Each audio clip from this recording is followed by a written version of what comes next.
there are many people who have lost money through the pending bills. Some of them cannot be accounted for. So we want to verify all those things. We want to call the governors to at least tell us what is the position of the pending bills, because billions of money, shillings are missing.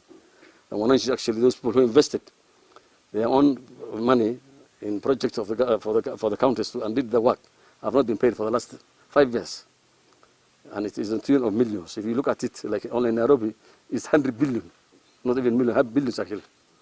If you look at my own county, Wajir, 5.5 billion. So we don't know whether, in any case, this money has already been budgeted for and it has been paid by the national government. But we want to see why this excess fund has gone. How comes that, we have a control of budget, we have auditors. How comes that this kind of, enormous resources can be spent without any proper accountability? So this committee now has a lot of, our owners and our responsibility now is to oversee that everything that in the county, that money goes to the county is well spent. So we want to also, there are also issues of boundary conflicts in various counties. Actually, there are many. Last time the committee was in Meru to see the issues, to see what's happening with the governor and the assemblies. We had the opportunity to talk to them both parties to reconcile. We will still follow up more, make more visits, and hopefully we'll succeed in reconciling the two teams. We had a visit also in Tharaka-Nithi, where there was a conflict. There was a bit of misunderstanding on where to relocate the county headquarters. The national government on one side, staying in the old place where they moved from, that is Shagoria, and the county has moved to another town. So it was what was called? Kadwana. So, of course, the government have to work together, both the county government and the national government. And therefore, the wananchi have to get their services in one point. They cannot be going from one place to another place. So we are also trying to solve that problem, and I think that one we have amicably solved it. The only issue is actually infrastructure development. We have to follow about the infrastructure.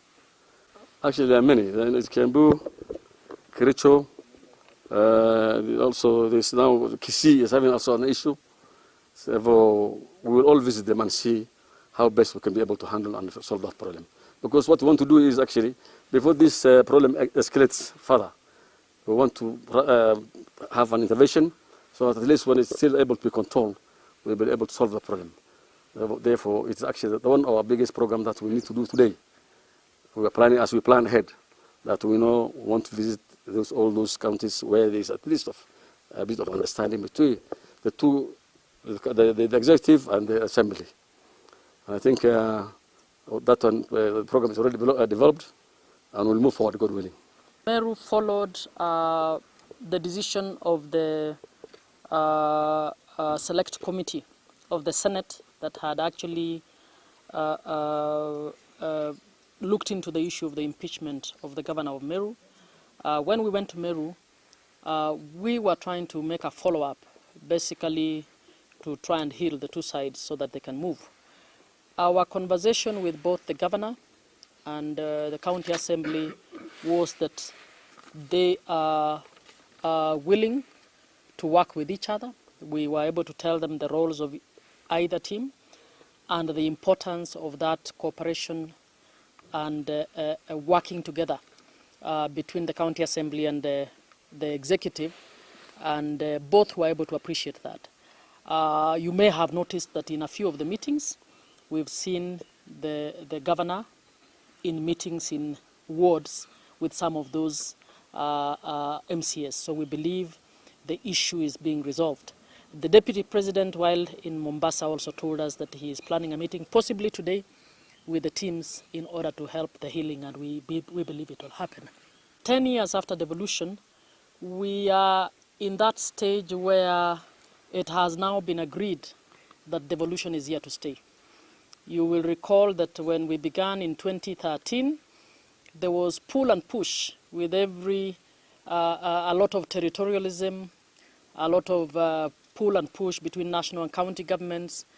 And as you may have watched the campaigns last year, every actor on the campaign trail promised to ensure devolution works.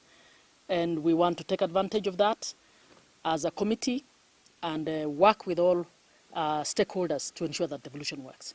So we will be having a lot of activities, as the chair said, to ensure that devolution works. One of the laws we want to audit is the implementation of the Urban Areas and Cities Act. We plan to meet the 4 cities that have been set up. You will notice that all of them have unique and different issues. Nairobi, for instance, had the NMS situation that we want to relook at the laws that moves a city to a national government. We need to actually re-audit that law to see how to ensure that we have a proper process that is acceptable under the Constitution. We have new cities that have come up. We have Nakuru, and I think Eldoret is underway. So we will plan to meet with the various cities to find out how they're moving and how they're implementing that law. We also need to, as we meet other counties, we will be holding them to account on how well they are implementing the issues of urban areas and cities, how they are determining which are the urban areas, how they are doing the spatial planning, how they are mapping the infrastructure that are relevant to ensure that these urban areas grow as they expect.